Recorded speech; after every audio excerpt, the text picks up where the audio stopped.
everyone, 345 Berry here.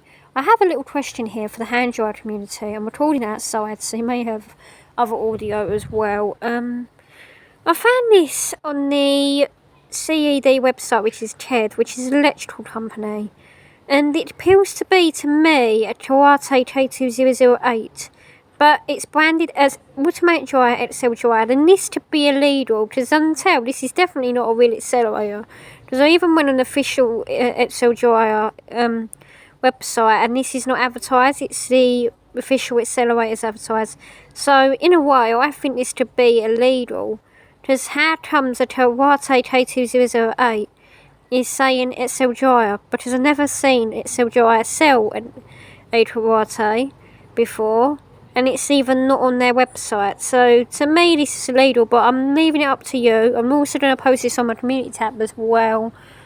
What do you think? But I even went on the official XL dryer website, and it is real XL dryers. So to me this could be an illegal fake.